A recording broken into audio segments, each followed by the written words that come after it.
Здравствуйте, мои дорогие!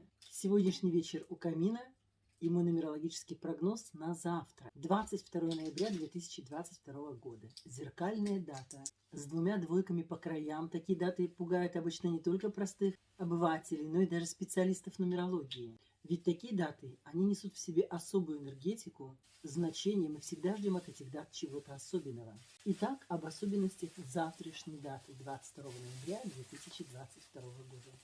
Итак, чтобы узнать, какое значение и как повлияет эта дата на человека, нужно знать значение всех этих цифр. Основным числом этой даты является двойка.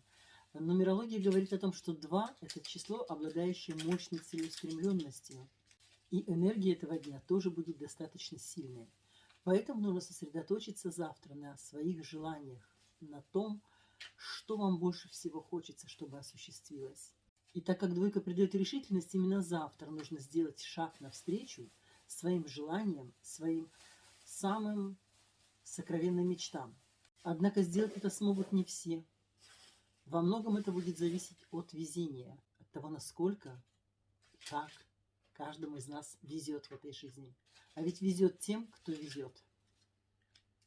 И везение появится у тех, кто забудет старые обиды и начнет жить новой жизнью, не оглядываясь на прошлое.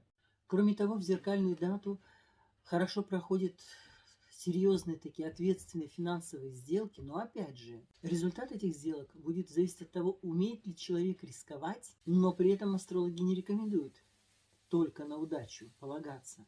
Естественно, здесь очень важно продуманный каждый шаг, ваш профессионализм в умении вести переговоры, логично выстраивать буквально каждую цепь вот этого события, продумывать каждое слово. Если рисковать необдуманно, на авось можно потерпеть фиаско.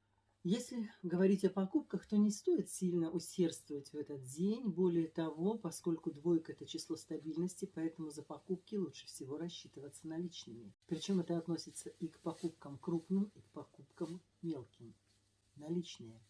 Кроме того, эта дата является буквально магнитом для денег. Она является хорошим числом для проведения каких-то красивых мероприятий, событий, важных дат в вашей жизни. Как правило, большинство людей старается в этот день отметить свадьбу, либо сделать предложение, потому что сама дата, она очень хорошо запоминается, и люди считают, что она принесет непременное везение и удачу. Но стоит помнить и задуматься о том, что не всегда эти числа несут в себе позитивную энергетику для таких событий. Поэтому очень красивая дата свадьбы может стать причиной некрасивого развода. Поэтому нумерологи не рекомендуют проводить 22 ноября свадебные мероприятия, потому что они могут закончиться печальным разводом. В случае, если уже дата назначена и приглашения разосланы, гости должны быть, нужно продумать каждый шаг вашего события, каждую мелочь, ведь что-то может пойти не так, не то, как вы задумывали, и думаю, это опечалит вас. Поэтому все продумывайте до мелочей.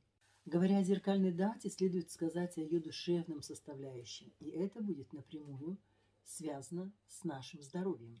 Именно поэтому эксперты-нумерологи рекомендуют особенно в этот день, в завтрашний день, уделить внимание своему здоровью. Для того, чтобы избежать воздействия зеркальной даты на здоровье, следует завтра исключить тяжелые физические нагрузки, в пище быть размеренным, исключить из рациона супержирные вещи. Но одним словом, все то, что мы называем здоровым питанием, завтра должно присутствовать на нашем столе.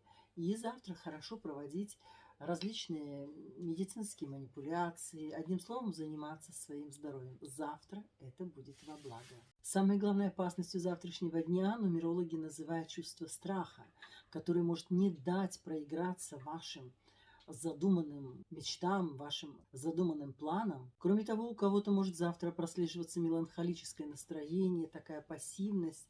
Вполне возможно, что на это повлияют окружающие люди. Следим за своим состоянием. Не нужно впадать в такие неблагостные настроения души. И чтобы избежать всех этих негативных моментов, нужно посвятить свободное время любимому занятию, возможно, провести его с тем человеком, с которым вам приятнее всего, с кем вы можете быть самим собой, расслабиться, поговорить, пообщаться о чем-то хорошем, светлом, душевном. Я желаю вам хорошего завтрашнего зеркального дня.